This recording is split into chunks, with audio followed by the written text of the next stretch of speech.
오늘 주신 하나님의 말씀 사무엘하 23장 3절에서 4절 말씀입니다. 우리 다 같이 한 목소리로 고백하도록 하겠습니다. 시작.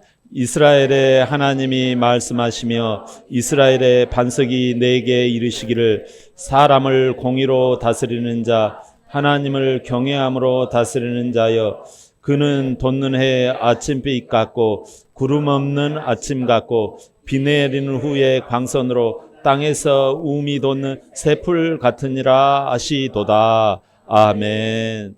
하나님의 말씀 제목을 같이 고백합니다. 시작. 그림 너머의 그림. 다시 한번요. 그림 너머의 그림. 1945년 이 2차 세계대전이 벌어졌잖아요. 세계대전. 이때 많은 사람들이 죽었어요. 그때 특별히 많이 죽은 600만 명이 죽은 경우가 있었는데 유대인들이죠. 이 가스실에서 무참히 살해당하고 심지어 그 모든 사람들을 화장하고 이루 말할 수 없는 유대인들은 이것을 잊지 말자 하면서 이 홀로코스트 그 교훈을 늘 새긴다고 하죠. 지금도 그 죄를 진 자들을 추적해 가지고 죄값을 받게 한다고 하잖아요. 이 말이 600만 명이지 이 생사람을 그렇게 잡는다라는 게 죽인다라는 게 인간으로서는 할 수 없는 짓이에요. 그들을 근데 교묘하게 사람의 그 심리를 이용해 가지고 아주 이것을 일사천리로 진행되게 만드는 사건이라기보다도 하나의 모습들이 있었어요. 하나의 이 자연스럽게 그렇게 되어지는 흐름을 조성하는 작은 단초가 하나 있었어요. 그게 뭔가 하니 이 수많은 사람들을 유대인들을 수용소에 이렇게 수용을 하잖아요. 수만 명을. 그런데 방들도 많이 있고 이렇게 하는데 희한한 게도 이 수용소에다가 극히 적은 게 있어요. 극히 적은 게 뭐냐면 먹는 게 극히 적은 것도 있겠지만 그것보다 더 희한하게 바로 화장실이에요. 화장실이 몇 개가 안 돼요. 수만 명이 있는데. 그러다 보니까 사람들이 화장실에 줄을 서기 시작합니다. 근데 그 화장실에 줄을 서다가 자기 순서가 못 되니까 어떻게 해요? 옷에다가 실례를 하기 시작해요. 그러면 어떻게 되죠? 냄새가 나기 시작하죠. 아이 낭패다. 쑥스럽고.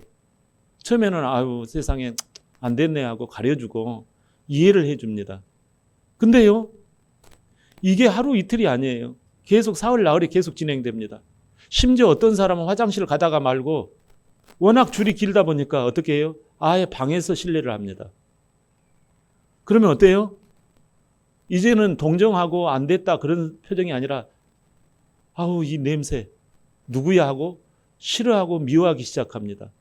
아우, 사람이 왜 저러냐 하고 서로 이제 무시하기 시작합니다.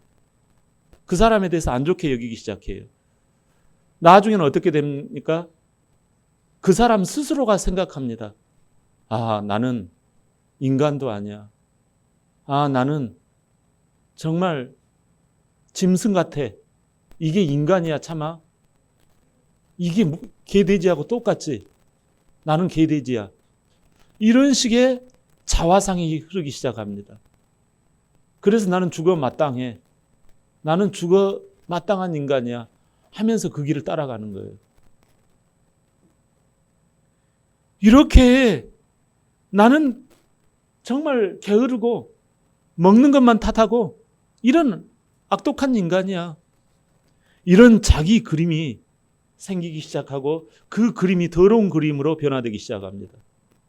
그래서 너는 더러운 그림이야 하면 인정하고 넘어가는 거예요. 그래. 오늘 하나님께서는 하나님의 자녀인 우리에게 보여주시는 그림이 무엇일까요? 그 그림을 지난주에 다윗은 감사 찬양하는 그런 노래를 불렀다면 오늘 왕 다윗이 마지막 고백을 합니다.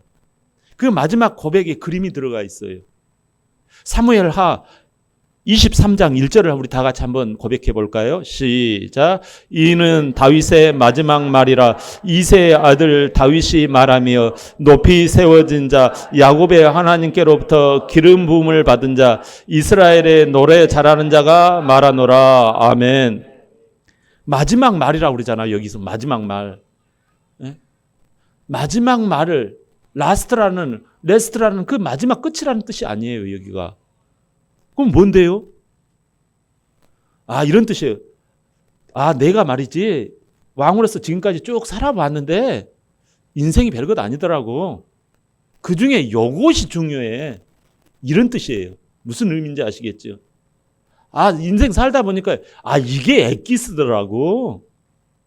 이런 뜻이에요. 다윗은 살면서 평소 듣던 말 중에 하나가 뭐냐면 여기 나오잖아요. 이새의 아들이라는 말을 평소에 많이 들었어요. 이 이새의 아들이라는 말은 누가 주로 많이 했냐면 툭하면 자기를 미워했던 사람이 누구예요? 이 사울 왕이 툭하면 이새의 아들 같은 이새의 아들 이렇게 하면서 비하하고 욕하고 트집을 잡았다는 거예요. 이 이새의 아들이라는 말은 내세울 것 없는 그런 아들이라는 거예요. 별 볼 일 없는 그런 자의 아들이라는 거예요. 예? 진짜 우리 사람을 무시할 때 앞에다 개자를 붙인다고 하잖아요. 진짜 그런 무시를 당하는 그런 이름이에요. 별 볼 일 없는 이새 아들. 물론 때로는요 자기 자신이 스스로를 겸비하게 드러낼 때 오늘처럼 이새의 아들이라고 표현하곤 해요. 그런 다윗을 하나님은 여기 높이 세워진 자라고 말씀하셨잖아요. 높이 세워진 자. 높이 세운 자입니까? 세워진 자입니까? 세워진이라는 게 이건 피동이에요. 피동. 나는 별로인데 누가 이렇게 했다라는 뜻이에요. 이게 세워진 자. 예? 자기가 잘해서 그런 게 아니라 누구겠어요? 하나님이시죠. 예? 누구를요? 이새의 아들. 별 볼 일 없고 예? 그냥 별 좋은 그림 없는 나를. 심지어 여기 1절에 야곱의 하나님을 보세요. 여기 뜬금없이 야곱의 하나님이 나와요. 야곱은 형 에서에게 상대가 됩니까? 둘이 경쟁하면 상대가 돼요? 안 되는 거예요. 힘으로나 성격으로나 상대가 안 됩니다. 세상은 1등만 알아준다고 하잖아요. 그죠? 그렇듯 운명적으로 안 되는 그 인생이 누구라고요? 야곱이에요. 넌 첫째가 아니라서 어림없어. 넌 용기도 사나이다운 기계도 없잖아. 부엌에서 엄마하고나 늘상 이야기하고 말했지. 이런 소리를 듣는 야곱인데 오히려 사람들 위해 세워준 하나님이라는 거예요. 이게 야곱의 하나님이. 놀랍잖아요. 그런 자를 하나님은 지금 야곱보다도 더 훨씬 열악한 자.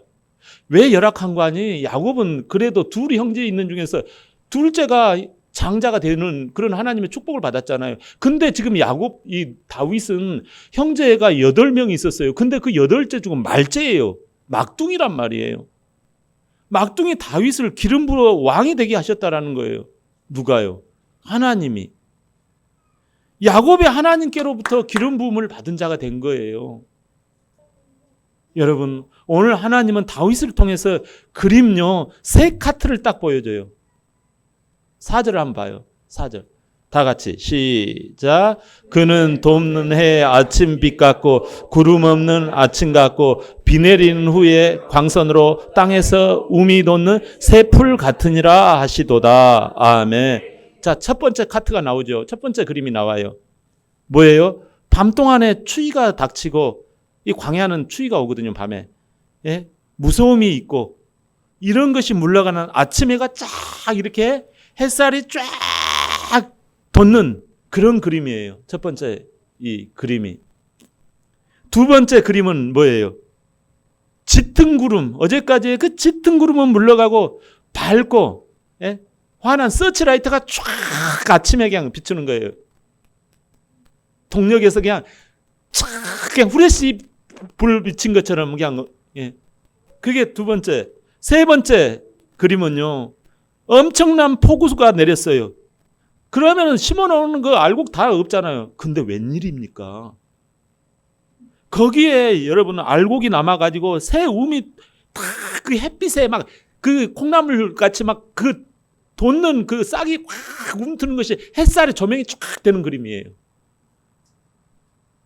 여러분, 자, 세 그림 보셨죠? 세 가지 커트, 세 커트를 봤죠?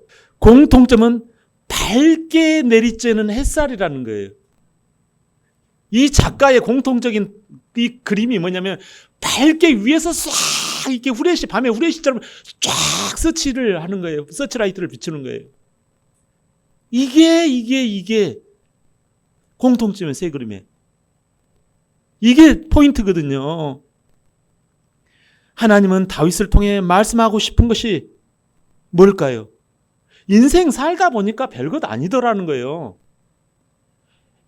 중요한 엑기스가 있다. 이 엑기스만 잘 챙기면 돼야 이거예요. 너 어떤 그림을 가지고 사니? 어떤 게 인생에 있어서 좋은 그림인 거 아니? 그건 바로 하나님이 비추시는, 위에서 쫙 비춰주시는 이 그림을 가지고 있는 거야. 인생이 별거 아니야. 이거 하나 있으면 돼. 그러면 뭐가 오는 줄 아니? 평안함이 와. 밝음이 와. 은혜가 와. 소망이 와. 기쁨이 와. 인생이 밝아져. 이걸 말씀하고 있는 거예요. 다윗은 밤새 추위와 불안 속에 사는 인생이었어요. 언제 덮일지 모르는 먹장 구름으로 우울하고 꿀꿀해요. 기분이 안 좋아요. 심지어 갑작스런 이 폭우와 같은 죄의 폭우가 쏟아져 가지고 모든 것을 잃을 뻔했어요. 하마터면 아들한테 목이 잘릴 뻔했어요. 그럼에도 하나님의 사랑이 하나님의 사랑이 내가 무엇이길래, 내가 무엇이길래 나보다 더 나보다 똑똑하고 나보다 더 유능한 사람들이 얼마나 많은데 왜 나를, 뭐 때문에 나를? 이게 은혜라는 거예요. 은혜는 뭐예요? 거저 주시는, 공짜로 주시는 하나님의 선물이 은혜예요. 자격 없는 자에게 주어지는 그게 선물이란 말이에요. 그러니까 여러분, 이 은혜됨을 아는 사람은 뭐예요? 주어진 나의 아내, 나의 남편, 뭐가 불만 덩어리가 아니에요. 보너스에 따라합니다. 불만 덩어리가 아니고 보너스 덩어리다. 여러분, 이게 다윗에게 참 임하는 거예요. 응? 마지막 말이라. 엑기스더라, 인생에. 이게 말이지. 3절 여러분. 또 3절 한번 볼까요? 본문 다 같이 3절 시작. 이스라엘의 하나님이 말씀하시며 이스라엘의 반석이 내게 이르시기를 사람을 공의로 다스리는 자, 하나님을 경외함으로 다스리는 자여. 아멘. 다윗에게 하나님이 지금 공의로 다스린 자라고 불러주셔요. 예? 공의가 뭐예요? 공평하게 다스린다고 해요. 물론 다윗이 공의로 하나님을 두렵고 떨림으로 다스릴 때도 있었죠. 그러나 그렇지 못하고 우리아를 죽이고 밧세바를 간음하고, 여러분, 이처럼 이건 무슨 의미가 있어요? 하나님이 내가 그렇지 않은데 그것을요, 나를 의로운 자로 여겨주시는 거예요. 그 너머를 보시는 거예요. 하나님은 내가 별로 그런 사람이 아니야. 근데 저 사람은 나를 그걸 넘어서 봐줘버려. 우리 목사님 참 너무 나한테 이렇게 말씀을 은혜롭게 잘 전해주셔. 여러분, 은혜를 못 받더라도 그거 넘어서 이렇게 말씀해 주시면요, 제가요 얼마나 기쁘고 감사한지 몰라요. 예를 들어 하나님이 이를테면 다윗을 향하여 네가 경외함으로, 네가 공의로 다스리는 자요 라고 한 거예요. 여러분, 이게 무엇을 왜 하시려고 하는 거 아시겠죠? 4절을 말씀하시려고 하는 거예요. 4절은 뭐예요? 위에서 그냥 쫙 서치라이트를 비춰주시는 거예요. 밝고 환한 아침 햇살과 같이 우울함이 물러가고 비전과 환함이 있는 그것을 쏘아주시는 거예요. 하나님이 위에서 나를 내리비치는 햇살의 그림으로 나 자신을 보고 계신다라는 거예요. 여러분, 희망과 기쁨은 어떨 때 생깁니까? 좋은 그림을 볼 때입니다. 아니, 좋은 그림은 하나님이 비춰주시는 광선, 하나님이 비춰주시는, 예? 하나님이 비추시는 그 은혜의 빛살을 보는 거예요. 그게 그림이에요. 한 번 비침을 받고, 성경에 이런 내용이 나와요. 예? 은혜에 한 번 비침을 받고, 그건 하나님이 한 번만 비춰줬다는 게 아니에요. 자기가 여러분, 그 하나님께서 우리에게 은사와 은혜의 빛을 그 자신이 이걸 줬는데 이걸 그냥 던져버리겠다라는 거예요. 좋은 그림이 있을 때 희망과 기쁨이 넘쳐나는 줄 믿습니다. 이 그림은요, 아무 것이 없어도 이것만 있으면 되는 거예요. 우리는요, 이까지 그림이 뭐가 있냐. 아까 그래서 한 번 비침을 받고, 이까지 그림은 필요 없어 하고 던져버린 거예요. 사무엘하 23장 8절. 사무엘하 23장 8절 시작. 다윗의 용사들의 이름은 이러하니라. 다그몬 사람 요셋바세벳이라고 하고 예센 사람 아디노라고도 하는 자는 군 지휘관의 두목이라. 그가 단번에 800명을 쳐 죽였더라. 아멘. 아니, 뜬금없는 다윗의 용사, 다윗의 3명의 베스트 멤버, 3명의 삼용사, 예? 베드로, 야고보, 요한과 같은, 예? 사드락과 메삭과 아벳누고와 같은 이 3용사가 나와요. 근데 그 첫 번째 용사가 800명의 적을 무찌를 정도로, 예, 사단 마귀 800명을 꺾을 정도로 대단한 사람이 나타났다는 거예요. 자, 왜 여기 23장에서는 왜 이 대목을 뜬금없이 집어넣었을까요? 자, 여러분, 무엇을 결론적으로 말씀하냐면, 하나님은 이렇게 좋은 그림, 하나님의 그림을 간직한 자를 향하여서 하나님은 용사를 붙여주신다는 말씀이에요. 할렐루야. 첫 번째 삼총사도 있고 두 번째 삼총사도 있고 또 그 밑에 37명의 용사까지 붙여주세요. 이들이 어디서 옵니까? 다윗은 이 용사들한테 심지어요, 자기가 개인적으로, 저기 베들레헴에 이 여름철에 목말라 죽겠는데 물 마시고 싶어. 그러니까요, 자기 목숨을 걸고 가가지고 적들 밑에 있는 베들레헴 샘물에 가가지고 성문 곁에 샘물에서 물을 떠다 온 사람이 있어요. 아니, 다윗이 시키는 것 보면은요, 그냥 나라를 위하고 하나님을 위해서 자기 개인적인 필요를 했는데도 막 거기에 목숨을 거는 사람이 있다라는 거예요. 그러니까 다윗이 중요한 게 아니라 무엇이 중요하다? 내 위에 비치는 이 하나님의 그림을 내가 따라가느냐 하는 거예요.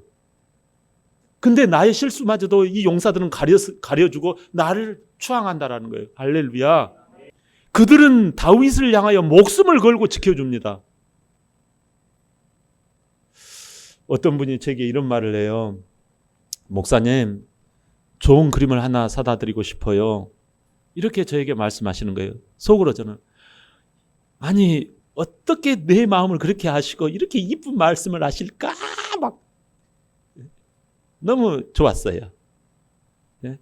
그런데 겉으로는 예, 감사합니다 하고 제 내색을 다 드러내지 않았어요. 저는 늘상 이렇게 우리 교회를 둘러보면 항상 우리 교회에 이렇게 멋진 그림이 없었어요. 그런데 목사님 위해서 서재에다가 예쁜 그림을 하나 걸어드리고 싶어요. 얼마나 제 마음이 벌써 이게 오는 거예요. 그 영혼을 향하여 막 축복이 들어갑니다. 하나님, 복을 내려주시옵소서. 그래서 하나 걸어놨어요. 지난주에 자그마한 거. 여러분, 중학교 때 제가 중학교 때인가 고등학교 때 국어책에서 읽은 글 대목이 생각나요. 이 제목이 아마 틀릴 수도 있어요. 제목이 이런 내용이에요. 춘천 가는 길이라는 그 제목인 국어책의 내용인데요. 남편이랑 같이 춘천을 고속버스를 타고 춘천을 갑니다. 근데 서울에서 춘천 가는 동안에 남편이 아내의 손을 꼭 잡고 춘천 도착할 때까지 그 손을 놓지 않는 거예요. 신혼 초라서 남편이 나를 사랑하는가 보다 하고 그냥 당연하게 생각했대요. 그래서 그 남편의 손이 정말 따뜻하게 이 춘천까지 가는데 이렇게 해서 잠을 자고 일어났죠. 근데 얼마 되지 않아서 남편이 어떤 일로 인해서 소천하고 죽고 말았어요. 그러면서 얘들을 키우기 시작해요. 이 얘들을 키우면서 수많은 고통과 아픔과, 예? 홀로 이 여인이 얘들을 키울 때 세상에 다가오는 이 너무나 힘든 것이 많고 유혹이 많았어요. 그런데 이 작가가 여기에 국어책에 글을 쓸 정도 됐다면 이 아이들을 결혼하지 않고 끝까지 키웠다라는 거예요. 그러면 어찌하여 이 여인이 홀로 이렇게 지낼 수 있는 힘은 무엇이었을까라는 거예요. 남편이 춘천 가는 길에 마지막까지 내 손을 꼭 붙잡고 간 그 그림. 그 그림 때문에 자기가 청산과부로서 아이들을 키우면서 여기까지 왔다라는 거예요. 여러분, 모든 사람은 좋은 그림을 가지려고 합니다. 예쁜 그림, 예쁜 얼굴, 멋진 주택, 피카소 그림 물론 중요합니다. 그러나 이 모든 것은 낡아지고 쇠하여지고 없어지는 거예요. 여러분, 이 바로 앞에 있는 그림만 매달려 있는 거예요. 다윗은 여러분 앞에 있는 그림만 보다가 하마터면 속을 뻔했어요. 이세 아들 그런 말하는 자들은 다 죽이고 싶었던 거예요. 예? 정말 자기도 이세 아들이란 말을 들을 때 막 뚜껑이 열리고 막 진짜 가만히 안 두고 싶은 거예요. 별 볼 일 없는 나, 지명도 없는 우리 집안, 운명은 안 바뀌는 거야. 사람은 안 바뀌는 거야. 그런 그림으로 살 뻔했어요. 심지어 왕 같은 좋은 지위와 신분에서 내 봐 왕이잖아 이제 내 마음대로 해도 되잖아. 이 신분에서 좋은 그림이 나온 줄 알았어요. 하마터면 그렇게 미혹을 당할 뻔했어요. 사울 왕은 자기 신분 가지고 그게 좋은 그림인 줄 알고 자랑하다가 결국은 낭패를 당했잖아요. 여러분, 에스겔 12장 2절이에요. 한번 봅시다. 에스겔 12장 2절 시작. 인자야 내가 반역하는 족속 중에 거하는도다. 그들은 볼 눈이 있어도 보지 아니하고 들을 귀가 있어도 듣지 아니하나니 그들은 반역하는 족속임이라. 아멘. 볼 눈이 있어도 안 본다라는 거예요. 여러분, 못 본다고 했어요? 안 본다고 했어요? 안 본다라는 거예요. 못 보는 것이 아니라 안 본다. 그까짓 거 한다라는 거예요. 왜냐하면 현실에 내 앞에 그림만을 보기 때문에 그래요. 그 그림에 잡히면 자기 그림, 자기 자화상이 뭐가 되는 거예요? 화장실 없는 인간이 되는 거예요. 그것이 화장실 없는 그림인 줄 몰라요. 내가 가다가 신뢰하는 그림인 줄 몰라요. 앞에 있는 그림 쳐다보다가 자기 옷 더러워지고 자기 몸 더러워지고 자기 방 더러워지는 줄을 알지 못하도록 미혹을 해요. 누가요? 사단 마귀가요. 죄의 그림, 반역의 그림만 남아있다고 말씀하잖아요. 지금 수많은 사람들이 현실의 그림만, 이 그림만 쳐다보다가 지금 이 그림 때문이라고 이야기하다가 어떻게 된다고요? 어둠 속으로 사라져버리고 영원한 멸망 가운데 빠져버린 사람들이 지금 허다합니다. 여러분, 현실에서 낭패 당할 뿐만 아니라 또 낭패가 당할 일이 있습니다. 하나님 앞에 설 때 얼마나 가슴이 안타까워요. 이제 우리는 눈을 들어야 합니다. 고린도후서 4장 6절이에요. 시작. 어두운데 빛이 비치라 말씀하셨던 그 하나님께서 예수 그리스도의 얼굴에 있는 하나님의 빛을 우리 마음에 비추셨느니라. 아멘. 자, 여러분, 하나님께서 예수님을 통해서 현실 그림에 갇힌 우리에게 비추는 그 하나님의 햇살이 있다라고 말씀하시는 거예요. 누구죠? 그분이? 예수 그리스도의 얼굴에 있다라는 거예요. 예수 그리스도의 얼굴에 있다라는 말이 무슨 뜻이에요? 예수님의 얼굴을 봐야지 여러분에게 비춘다라는 거예요. 예수님을 바라보라는 의미예요. 그럴 때 우리 마음에 햇살이 들어온다라는 거예요. 위에서 정말 폭우에서 진짜 진한 먹구름에서 진한 간밤의 추위에서 그 따스하고 그 빛이 착 서치라이트가 온다라는 거예요. 얼마나 감사해요. 상상만 해도요 고마워요. 설레요. 웃음이 나와요. 희망이 생겨요. 파릇파릇해져요. 해보고 싶어요. 도전할 거예요. 이런 마음이 싹 그분이 예수님이라는 거예요.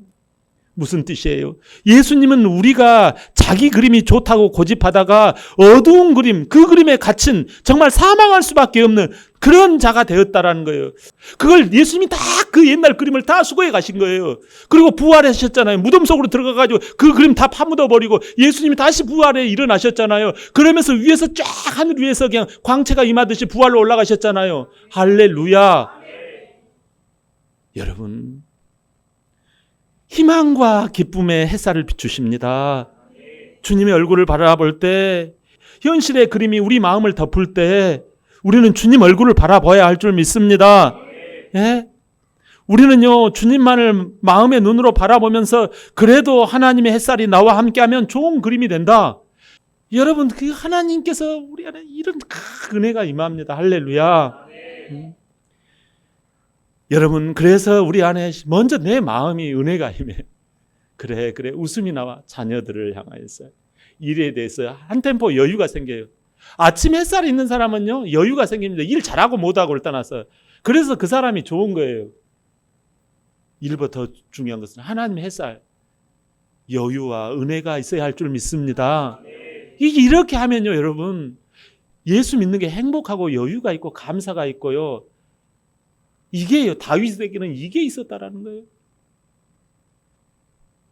얼마나 여러분 이 하나님의 햇살이 중요합니까? 하나님의 이 멋진 주님 사랑의 빛이 비추면 희망이 솟아나고 은혜가 임하고 현실 그림 너머에 그 그림이 찬란하게 있기 때문에요, 비전이 생깁니다. 예? 그걸 믿기를 바랍니다. 그것을 늘상 바라보시기를 바랍니다. 인정하시기를 바랍니다. 주장하시기를 바랍니다. 꿈꾸시기를 바랍니다. 그런 하나님을 찬양해야 할 줄 믿습니다. 성경에요, 중간중간에 이런 내용이 나와 있어요. 눈을 들어라, 눈을 들어. 이런 내용이 성경에 나와 있어요. 창세기 13장에 보니까요, 조카 롯이 삼촌 아브라함보다도 먼저 좋은 땅을 차지한 장면이 나와요. 그리고 떠나버려요. 조카 롯은 현실의 그림에서 저기 소돔과 고모라 쪽이 좋다. 이게 물도 많고 사막에서 아이고 막 푸르푸르 막 이 나무들도 잘 자라고 말이지. 얼마나 좋아요. 사람들도 많고.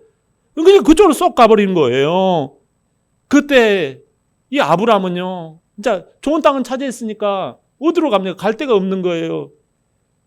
그때 자기가 마음 가운데서 좀 낙심 아닌 낙심이 됐죠. 조카가 자기가 먼저 살겠다고 저렇게 해버렸으니 어떻게 합니까? 그러니까 낙심할 즈음에 하나님의 음성이 들립니다. 그때 뭐라고 그래요? 하나님께서 눈을 들어 너 있는 곳에서 북쪽과 남쪽, 동쪽과 서쪽을 바라보라는 거예요. 예? 서 있는 앞에 현실 그림 때문에 좌절하지 말라. 이 현실의 그림 너머의 그림을 보라는 것입니다. 하나님이 비추시는 햇살 같은 그림을 보라는 거예요. 믿음의 그림이죠. 조카 롯은 현실의 그림 좋아하다가 동성애자를 만나가지고 저주받은 땅에서 아주 혼쭐 났잖아요. 반면에요, 현실의 그림 너머의 그림을 바라보고 그것을 따라가고 그렸고 순종하고 그 그림을 내가 간직했던 아브라함은요, 어떻게 되어졌습니까? 예? 평안의 기쁨을 누리고 승리자의 기쁨을 누리고 하나님 앞에서 상 받는 그런 자가 된 줄 믿습니다. 이런 내용이 많아요, 성경에. 예? 여러분, 아브라함이 눈을 들어 이삭을 바칠 때 눈을 들어 보니까 순양이 걸렸더라는 거예요. 이처럼 여러분, 눈을 들어서 하나님이 주시는 그 말씀, 저게 될까? 순종한다고 될까? 눈을 들어 그 너머에 하나님의 햇살을 바라보기 시작하면요, 나로서는 할 수가 없죠. 그러나 하나님이 주시는 줄 믿습니다. 얼마나 감사해요. 여러분, 사랑하는 성도 여러분, 현실 그림은 갈수록 유대인 수용소처럼 변해갈 것입니다. 적은 화장실 때문에 이곳저곳에서 이 사람 저 사람이 악취를 풍기고 우리를 향하여 해코지를 할 것입니다. 심지어 내 자신마저도 나의 자화상의 그림이 초라합니다. 그래서 포기하고 싶습니다. 나 여기서 그만두고 싶어요. 나 리더 그만할 거예요. 여러분, 사랑하는 여러분, 교회는 어떤 곳입니까? 현실의 자화상을 들이대는 것이 교회가 아닙니다. 여러분, 사랑하는 여러분, 현실의 자화상 너머의 그 그림을 찬란하게 붙들고 살아가는 것이 바로 교회와 교회 공동체인 줄 믿습니다. 현실 그림을 주장하는 세상과 그 너머의 그림을 주장하는 싸움의 선봉에 누가 있습니까? 우리 셀이 있고 우리 교회가 있는 줄 믿습니다. 소금을 뿌리면 어떻게 되어져요? 배추 순이 싹 죽습니다. 여러분, 현실 너머의 그림을 내가 꽉 붙들면 지금 현실의 그림도 싹 변해져 버립니다. 어떻게요? 좋게. 한사코 교회를 가까이 하심으로 멋진 그림으로 행복한 삶이 되시기를 예수님의 이름으로 축원합니다. 아멘.